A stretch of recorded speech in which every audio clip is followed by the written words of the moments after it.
ternyata jenderal strategi perang itu dari pesantren. Meski awalnya menutup-nutupi, tapi akhirnya Mbah Syukri bersedia menuturkan kisah-kisah perjuangan yang dialaminya bersama Laskar Hizbullah di bawah komando Hadratus Syekh Kiai Haji Muhammad Hashim Asy'ari, terutama saat berjuang melawan pasukan sekutu, Belanda dan Jepang menjelang kemerdekaan. Sebagaimana diberitakan sebelumnya, Mbah Syukri adalah santri sekaligus mantan pejuang Laskar Hizbullah yang tinggal di desa Carangrejo, Kecamatan Sampung, Kabupaten Ponorogo. Kini usianya diperkirakan sudah mencapai 102 tahun. Senin tanggal 29 Maret tahun 2022 lalu, tim instruktur wilayah, IW, dari PCNU Ponorogo mendampingi Koordinator Instruktur Nasional, INAS, Kiai Haji Abdul Munim DZ dan Kiai Haji Adnan Anwar mengunjungi rumahnya. Kepada rombongan Mbah Syukri menuturkan, perjumpaan dengan Mbah Hashim berawal dari rekrutmen Laskar Hizbullah di Ponorogo.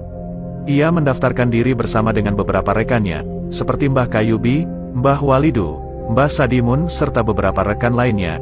Dari Ponorogo, pasukan diberangkatkan ke Surabaya dan sebagian disebar ke Sidoarjo. Mbah Hashim riyin niku keliling, muteri anak buahnya terus, hati-hati, kudu waspodo loyo, ojo lengah, ngoten dawuhe Mbah Hashim teng anak buahe. Mbah Hashim dulu itu keliling mengecek anak buahnya terus, hati-hati, harus waspada loya, jangan sampai lengah. Begitu perintah Mbah Hashim kepada pasukannya, kenang Mbah Syukri. Mbah Hashim, kata Mbah Syukri, keliling dengan mengendarai jeep terbuka, ditemani seorang sopir dan satu orang ajudannya. Mbah Hashim memimpin langsung di setiap pertempuran. Pernah ada kejadian di Surabaya, Mbah Hashim yang sedang di atas mobil jeep diberondong pasukan Belanda. Mbah Hashim membentangkan sarungnya. Tiba-tiba, sarung itu berubah jadi tameng layaknya perisai baja yang anti peluru.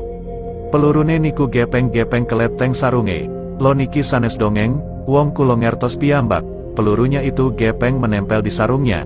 Ini bukan dongeng, karena saya tahu sendiri, red, tutur Mbah Syukri. Kisah lainnya yang diingat Mbah Syukri adalah tertinggalnya 1.600 pasukan Jepang di daerah Porong. Pasukan itu bersembunyi di suatu tempat sejenis bunker. Tak ada satupun warga yang tahu, keberadaan mereka baru terbongkar saat koki pasukan itu kehabisan bahan makanan dan berbelanja ke pasar. Melihat banyaknya bahan yang dibeli, ada yang curiga. Dan setelah didesak akhirnya mengaku bahwa bahan itu untuk mencukupi kebutuhan pasukan Jepang yang jumlahnya 1.600 orang. Pengakuan ini membuat warga gempar sekaligus gelisah. Tak satupun warga yang berani mendekat, bahkan pejabat setempat pun tidak tahu harus bagaimana. Sampailah informasi ini ke Bupati Sidoarjo. Sama dengan lainnya, Bupati Sidoarjo pun merasa kebingungan. Salah seorang pejuang Laskar Hizbullah memberikan saran, "Nek kulo gampil, niki sing saged ngatasi namung Mbah Hashim. Kalau saya gampang, yang bisa menyelesaikan masalah ini hanya Mbah Hashim," kata Mbah Syukri menirukan saran rekannya untuk Bupati Sidoarjo. Akhirnya, Bupati Sidoarjo mengirim utusan untuk sowan ke Mbah Hashim di Tebuireng.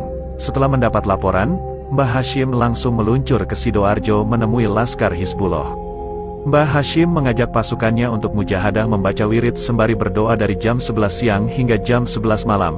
Ajaibnya, pasukan Jepang yang bersembunyi di bunker itu satu persatu keluar dari persembunyian karena diserang jutaan semut angkrang. Para pejuang Laskar Hizbullah langsung memanfaatkan momentum itu untuk menangkap pasukan Jepang tanpa perlawanan, bahkan tanpa pertumpahan darah setetes pun. Kiai Munim mengatakan, kesaksian dari para santri dan pejuang Laskar Hizbullah diharapkan bisa meluruskan sejarah yang ada. Pasalnya, selama ini sosok Mbah Hashim dikisahkan sebagai seorang kiai pesantren yang hanya mengeluarkan fatwa. Padahal menurut kesaksian para santri yang berhasil kita temui, tidak begitu. Mbah Hashim itu betul-betul seorang jenderal lapangan yang sangat ahli dalam pertempuran. Beliau turun langsung, tegasnya. Hal senada juga ditegaskan Kiai Adnan. Bahkan, Mbah Hashim juga membaca tanda-tanda alam ketika merumuskan strategi perang. Dipelajari betul itu sama Mbah Hashim, bukan hanya paham strategi, tapi juga mampu membaca tanda-tanda alam. Perang Surabaya misalnya, itu pakai strategi perang Majapahit. Makanya orang yang paling tahu siapa pembunuh Malabi, ya Mbah Hashim. Ada semua itu bukti-bukti yang menunjukkan bahwa beliau betul-betul ahli strategi perang, ungkap Kiai Adnan. Mbah Syukri membenarkan pandangan-pandangan tersebut. Beliau bahkan dengan lugas mengatakan, seandainya tidak ada Mbah Hashim, mungkin kemerdekaan Indonesia itu masih lama.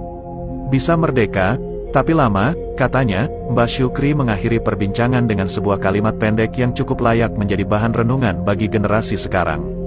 Kami ini yang berjuang mati-matian, dan sekarang kalian semua yang menikmati. Bisa makan enak, naik mobil, jalan-jalan, sindir Mbak Syukri sembari tertawa terkekeh. Mbak Syukri adalah salah seorang pejuang Laskar Hizbullah yang garis bawah menolak garis bawah didaftarkan sebagai veteran perang. Dia meyakini bahwa perjuangan itu ada upahnya sendiri kelak di kehidupan berikutnya. Sumber, NU Online Ponorogo.